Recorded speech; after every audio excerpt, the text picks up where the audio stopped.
ఇక్కడ విషయం ఏంటంటే మిత్రులారా, నంబాల కేశవరావు అనేటువంటి వ్యక్తి ఈరోజు ఆ party Maoist party general secretary.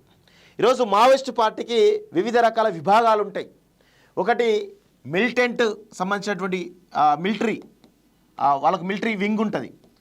అదేవిధంగా వాళ్ళకు ఒక డెసిషన్ మేకింగ్ సంబంధించిన ఒక వింగ్ ఉంటుంది. అంటే వీళ్ళే కంప్లీట్ డెసిషన్ మేకర్స్ ఏదైతే ఉంటుందో ఉంటాయి. అంటే కొన్ని విషయాలు మాత్రమే, అంటే అంతర్గతంగా చాలా ఉంటాయి, కానీ మెయిన్గా నేను కొన్ని విషయాలు మాత్రమే చెప్తా ఉన్నాను. దానిలో నాకు తెలిసినటువంటి అవగాహన మేరకు చెప్తాను. కొన్ని మిస్టేక్స్ కూడా ఉండొచ్చు, దయచేసి సబ్జెక్టు కరెక్షన్ చేయాల్సిందే కోరుతా ఉన్నాను. నాకు తెలిసినటువంటి జ్ఞానం ప్రకారం మాత్రమే చెప్తా ఉన్నాను. సో అదేవిధంగా అదేవిధంగా ఇంకొకటి ట్రైనింగ్తో పాటు వాళ్ళకు టెక్నాలజికల్, అంటే ఆయుధాల సమకూర్చుకో విషయంలో కావచ్చు, ఇంకేదైనా సంథింగ్ విషయంలో కావచ్చు, ఇవన్నీ కూడా ఉంటాయి. ఇలా చాలా రకాల వింగ్స్ ఉంటాయి. ఈ వింగ్స్ అన్నిటి కూడా ఒక్కొక్క కమాండర్ ఉంటారు. దీనికి కమాండర్ అనేటువంటి ఒక స్థాయి ఉంటుంది. అంటే వీళ్ళు చీఫ్లు అన్నట్టు. సో ఇట్లా అన్ని రకాల చాలా విభాగాలు ఉంటాయి. ఇట్లా ఇదొకటే కాదు, చాలా విభాగాలు కూడా ఉంటాయి. పౌర సమాజం నుంచి కొంతమంది కూడా సపోర్ట్ చేస్తూ ఉంటారు. అన్ని రకాల వింగ్స్ ఉంటాయి. ఏవైతే ఒక భారతదేశ ప్రభుత్వం, ఒక గవర్నమెంట్ నడిపేటువంటి ప్రభుత్వానికి ఎన్ని విభాగాలు ఉంటాయో ఈ మావోయిస్టు పార్టీ కూడా అన్ని విభాగాలు ఉంటాయి. సో వీళ్ళందరికీ అధిపతి నంబాల కేశవరావు. అయితే ఫర్ సపోజ్ ఒక military wing, for suppose Hidma అనేటువంటి ఒక వ్యక్తి ఉన్నాడు. ఆయన ఒక బెటాలియన్, దీనిలో కూడా చాలా రకాల వింగ్స్ ఉంటాయి.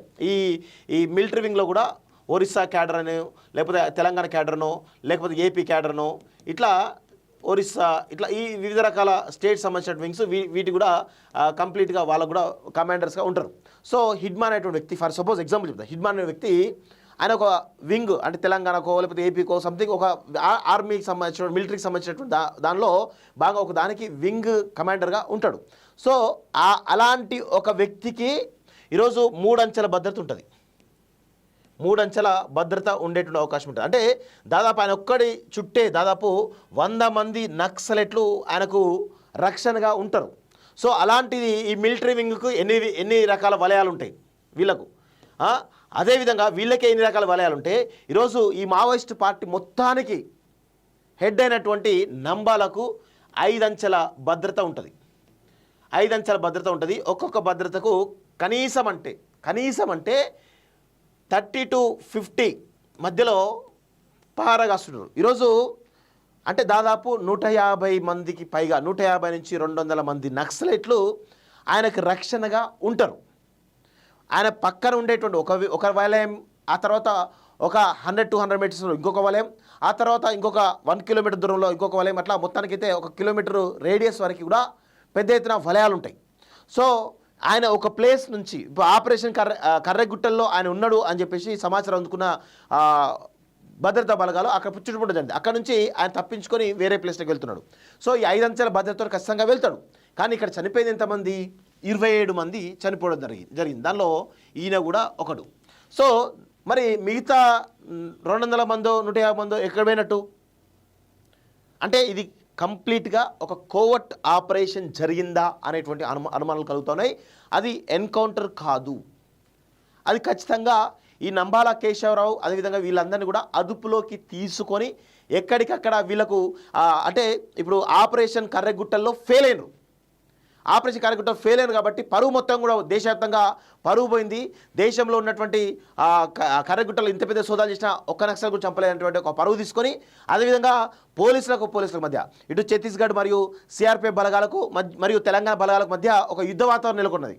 అంటే వీళ్ళు నక్సలైట్లని వాళ్ళు నక్సలైట్లని వీళ్ళు ఒక అంతర్గత యుద్ధం జరిగింది. దానిలో ఒక 3 తెలంగాణ సంబంధించినటువంటి బెటాలియన్ సంబంధించిన వాళ్ళు కూడా చనిపోవడం జరిగింది.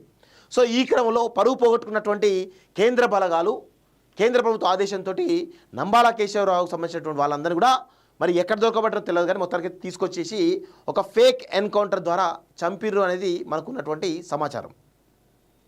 సో దీన్ని మరి ఏ విధంగా అంటే దాన్ని సెలబ్రేట్ చేసుకుంటారు, ఫేక్ ఎన్కౌంటర్ చేసి కూడా దాన్ని విజయంగా చెప్పుకుంటారంటే వాళ్ళు ఎంత దారుణంగా బిహేవ్ చేస్తున్నారు ఈ పాలకులు అనేది మనం అందరం కూడా అర్థం చేసుకోవాల్సిన అవసరం అయితే ఉంటుంది. 100% ఇది కొంత ఈ ఎన్కౌంటర్లో చాలా రకాల విషయాలు తెలవాలి. ఈరోజు హ్యూమన్ రైట్స్ కమిషన్ వాళ్ళ చేతిలో ఉంటుంది, దాని గురించి ఎవరు మాట్లాడరు. ఈరోజు ఖచ్చితంగా మనం కూడా మనలాంటి పౌరులం, మాట్లాడాల్సిన అవసరం అయితే ఉంది. సరే, వాళ్ళు మావోయిస్టులు రాజ్యాంగం ప్రకారం పోతున్నారా, రాజ్యాంగానికి విరుద్ధంగా పోతున్నారా పక్కన పెడితే, వాళ్ళు చేసింది తప్పే అనుకుందాం. కానీ మరి వీళ్ళు చేసింది ఏంది?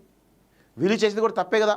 శాంతి చర్చలకు వాళ్ళు సిద్ధమన్నారు, సీజ్ ఫైర్కు మేము రెడీగా ఉన్నాం, సీజ్ ఫైర్ చేస్తున్నామని చెప్పి ప్రకటించడం జరిగిన తర్వాత కూడా ఈరోజు ఇంత పెద్ద ఎత్తున మారణ హోమం జరుగుతూ ఉందంటే, అది కూడా భారతదేశ పౌరులను చంపుతా ఉన్నారంటే ఏ విధమైనటువంటి పరిస్థితి ఉందో మనం అర్థం చేసుకోవాల్సినటువంటి అవసరం అయితే ఉంది. ఖచ్చితంగా దీనిలో న్యాయ వ్యవస్థ ఇన్వాల్వ్ కాదు, హ్యూమన్ రైట్స్ ఇన్వాల్వ్ కావు, ఏ కమిషన్స్ కానీ ఏవి కానీ ఇన్వాల్వ్ కావు. సో ఇలా భారతదేశ రాజ్యాంగానికి విరుద్ధంగా వీళ్ళు పాలన చేస్తున్నది చాలా స్పష్టంగా అర్థమవుతూ ఉంది. సో ఇప్పటికైనా మరి దీనిపైన కేంద్ర ప్రభుత్వం ఇంకా స్పష్టత ఇవ్వాల్సిన అవసరం అయితే ఉంది. ఇప్పటికీ సెలబ్రేట్ చేసుకోవడం మంచి పద్ధతి కాదు, మన దేశ పౌరులను చంపి మనమే సెలబ్రేట్ చేసుకోవడం మంచి పద్ధతి కాదనే విషయంలో గుర్తుపెట్టుకోవాల్సిన అవసరం అయితే ఉంది. ఇది నంబాల కేశవరావు సంబంధించినటువంటి ఎన్కౌంటర్ విషయానికి సంబంధించి కొంత ఇన్ఫర్మేషన్ మీకు ఇచ్చేటువంటి ప్రయత్నం చేస్తున్నాం మిత్రులారా. ఇది ఫేక్ ఎన్కౌంటర్, కోవర్ట్ ఆపరేషన్ ద్వారా జరిగినటువంటి ఫేక్ ఎన్కౌంటర్ అనేది చాలా స్పష్టంగా చెప్పదలుచుకున్నాం. సో